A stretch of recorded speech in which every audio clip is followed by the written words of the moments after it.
Hello दोस्तों, तो आज की ब्लॉग शुरू हो रहा है। हम लोग जा रहे हैं मंदिर।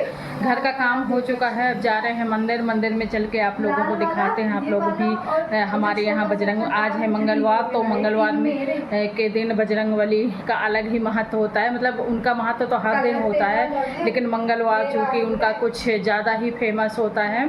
तो चलिए चलते हैं बजरंगबली के मंदिर और आपको भी दर्शन। तो दोस्तों यहाँ पे मैं आ चुकी हूँ मंदिर, और मंदिर पास में ही है घर के, इतनी दूर नहीं है, मतलब बहुत ज़्यादा दूर नहीं है, हाँ थोड़ी चल के है। तो यहाँ पे बहुत बड़ा बरगद और पीपल का पेड़ है, वृक्ष है, जो कि हम लोगों को ये जून के महीने में ना बहुत ज़्यादा, जेठ का महीना चल रहा है, तो वृक्षों में पानी देना बहुत ही मतलब अच्छा माना गया है और देना भी चाहिए, क्योंकि इस समय ना वृक्षों को बहुत ज़्यादा पानी की ज़रूरत होती है। अभी इस समय ना बहुत ज़्यादा धूप निकल रही है। हालांकि 2-4 दिनों से ऐसा है कि मौसम चेंज हो गया है, बारिश वगैरह हो ही रही है, तो लेकिन देना चाहिए। और दिन था मंगलवार का, और जेठ महीने का पहला मंगलवार था, बड़ा मंगलवार था। तो यहाँ पे ना, यहीं पे बजरंगबली का मंदिर है, और यहीं पे मतलब हम लोग जब फेरी लगाने आते हैं ना, वो बराबर साथ पूजने, तो यहीं पे आते हैं, क्योंकि ये पुराना वृक्ष है। और यहाँ पे रानू पहले पूजा की, अम्मा की, उसके बाद फिर मैंने किया, क्योंकि बंदरों को भी देखना था। मैं मिठाई लिए थी तो बजरंगबली को चढ़ाने के लिए, तो यहाँ पे बंदर भी बहुत आते हैं, तो एक लोगों को बंदर के लिए मतलब देखना पड़ता है। तो मैं झोला लिए थी, जो भी मिठाई वाला पूजा वाला था, तो झोला लिए थी। उसके बाद फिर जब रानू ने पूजा कर लिया, तो उसके बाद रानू ने झोले के पास रानू खड़ी हो गई और मैंने पूजा की पीपल की।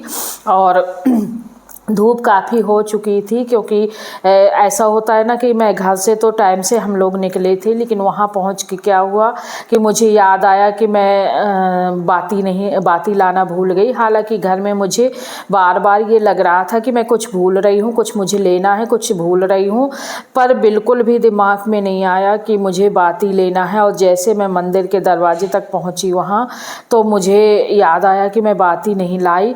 तो फिर रानू दोबारा लेने आई घर, और दोबारा लेके गई, तो थोड़ी टाइम तो लग ही जाता है।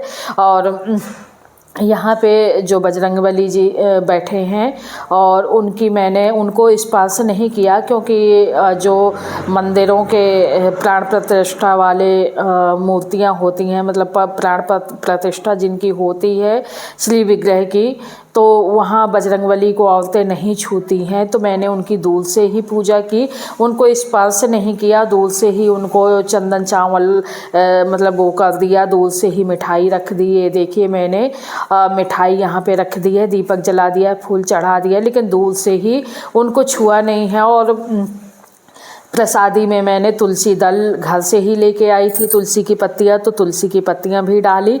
और एक आदमी था जिसको मैंने बुलाया, और मैंने उनसे कहा कि भैया ये जो मैंने मिठाई रख दी है प्रसाद लगा के, उस मिठाई को थोड़ा सा आप बजरंगबली के मुंह में खिला दीजिए, क्योंकि मुझे छूना नहीं था कि मैं उनके मुंह में खिला देती। तो फिर उन्होंने मुंह में खिलाई, और बस इसी तरह पूजा पाठ हो गई। और पूजा पाठ मैंने दूर से ही बजरंगबली को प्रणाम कर लिया।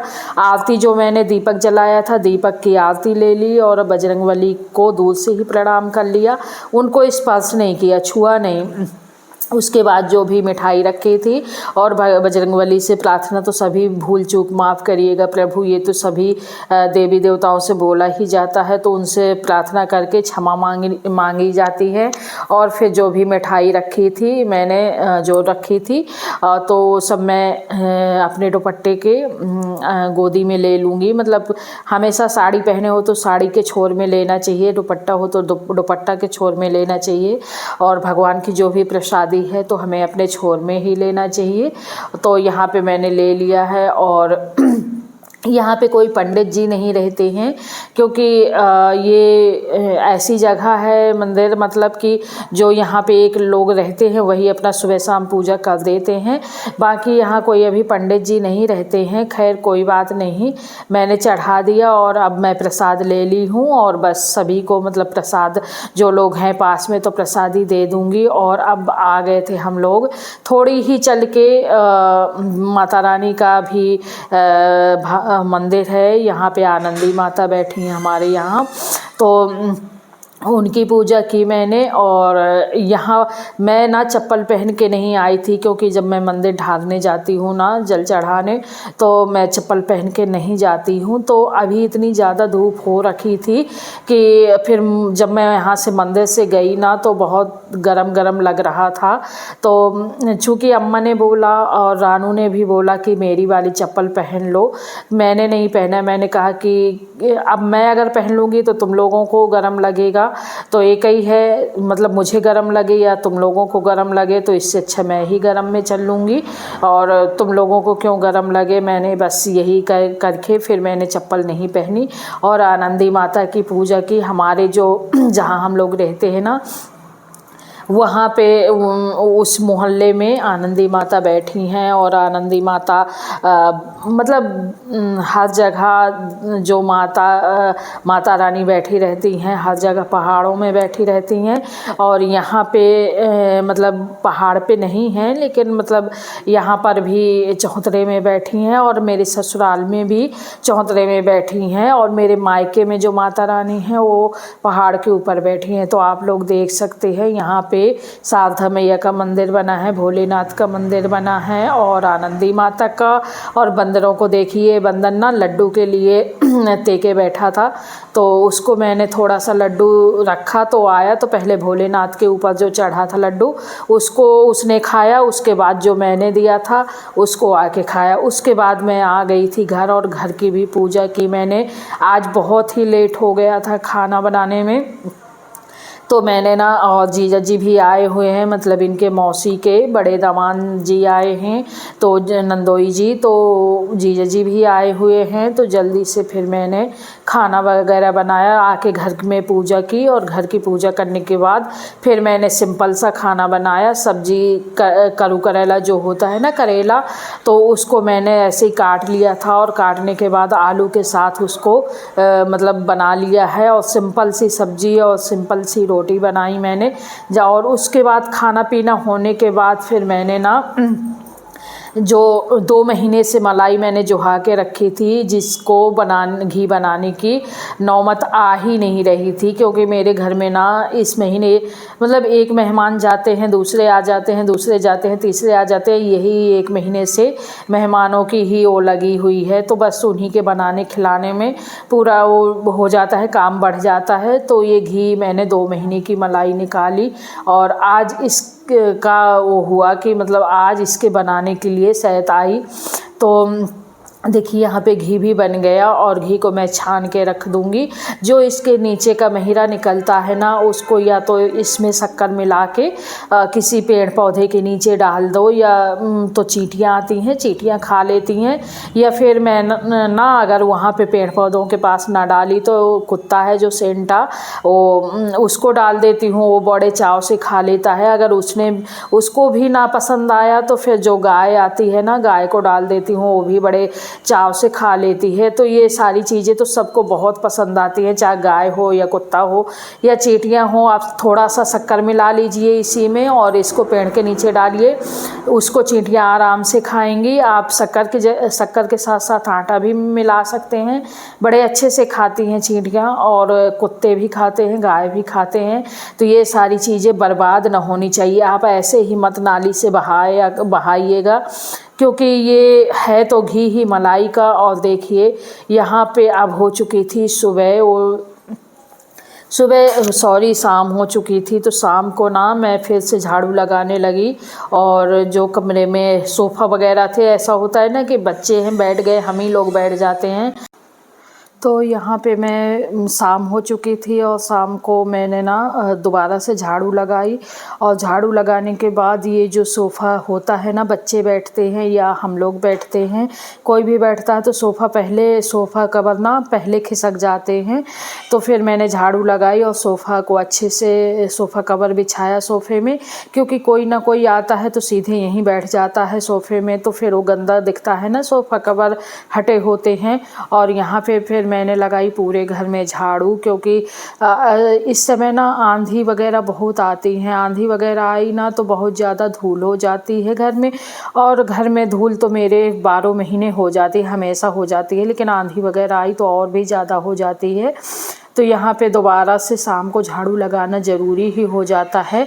सुबह शाम दोनों टाइम झाड़ू लगाना बहुत ज़रूरी हो जाता है। कभी कभार अगर ना टाइम मिला तो बात अलग है कि नहीं लगाती, वरना मैं लगा लेती हूँ। और यहाँ पे अच्छे से झाड़ू वगैरह लग गई, उसके बाद फिर बाकी के काम होते हैं, जैसे शाम का खाना पीना। अभी तो शाम की चाय बनेगी, चाय नहीं बनी है।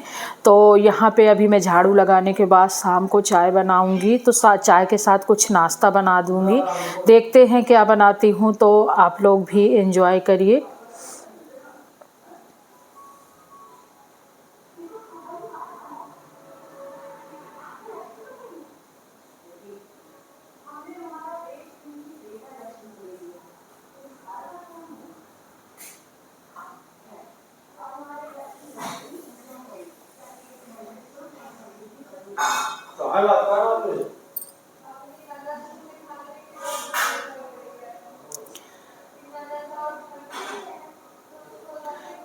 तो झाड़ू मेरी लग चुकी है रूम में, बाकी बाहर मैं पहले ही लगा के आ गई थी। अंदर के 2 रूम बचे हैं, उनको और साफ़ कर दूंगी, और उसके बाद फिर मैं किचन में चलूँगी। जो भी नाश्ते में बनाऊंगी आप लोगों के साथ ज़रूर से शेयर करूंगी। और यहाँ पे चलिए मैं किचन में चलती हूँ। और किचन में आई तो यहाँ पे रानू आंसू से पूछा मैंने कि शाम को चाय के साथ क्या नाश्ते में बनाऊं, तो उसने बोला मम्मा पोहा बना लो। मैंने कहा शाम को कौन पोहा खाता है, तो बोले नहीं मम्मा पोहा बना लो चाय के साथ। तो फिर मैंने देखी एक तरफ चाय बनाने के लिए रख दिया, और जीजा जी भी आ चुके थे घर, वो मतलब हॉस्पिटल गए थे तो वहाँ से घर आ चुके थे, तो उनके लिए भी पोहा बनाया, और बच्चों के लिए, अम्मा के लिए, इनके लिए, मैं अपने लिए, और चाय भी सबके लिए साथ ही साथ चढ़ा दी। उसके बाद मैं शाम के खाने में बनाऊंगी लौकी की सब्ज़ी और रोटी, क्योंकि पोहा खाने के बाद रात में इतना ज़्यादा भूख रह नहीं जाती। तो यहाँ पे मैंने सबको पोहा दे दिया था, और अपने लिए, अम्मा के लिए 2 प्लेट निकाल लिया था अलग से। तो हम लोग ना, मैं चाय सबको छान के दे दूँगी, उसके बाद मैं पोहा खाने बैठूँगी, क्योंकि अब चाय एक तरफ चढ़ी है तो सबको तो पोहा मैंने दे दिया है, बस चाय सबको दे दूँ, फिर साथ में मैं चाय पोहा खाऊँगी। मैं और अम्मा साथ में बैठ के खाएँगे। तो गाइस अभी मैं आ रही हूँ रामघाट से, और बहुत धूप हो रखी है, तो मैं ये बाल्टी लाई हूँ, क्योंकि मेरे पास प्लास्टिक की बाल्टियाँ थी, स्टील की बाल्टी नहीं थी। और स्टील की बाल्टी होता है कभी कभी घड़े में पानी डालना है नल से भर के, तो फिर प्लास्टिक की बाल्टी में मुझे नहीं अच्छा लगता कि पीने वाला पानी प्लास्टिक की बाल्टी से डालो घड़े में, तो मुझे पसंद नहीं आता। तो मैं स्टील की बाल्टी लेके आई हूँ। ये है 480 की एक बाल्टी मिली है, ये देखिए, और अच्छी है, थोड़ी हैवी है और अच्छी लग रही है। और ना जैसे घड़े में पानी डालना है नल से भर के, तो फिर मैं इसी से डाला करूँगी, क्योंकि अभी तक मैं गंजिया से डाल देती थी, लेकिन इसी से डाला करूँगी। इसकी बहुत ज़रूरत थी, और कभी कभार बहुत ज़रूरत वाली चीज़ें मिल जाए ना तो उसको छोड़ना नहीं चाहिए, ले लेना चाहिए। मुझे प्लास्टिक की बाल्टियों का पानी पीना पसंद नहीं है। तो ये देखिए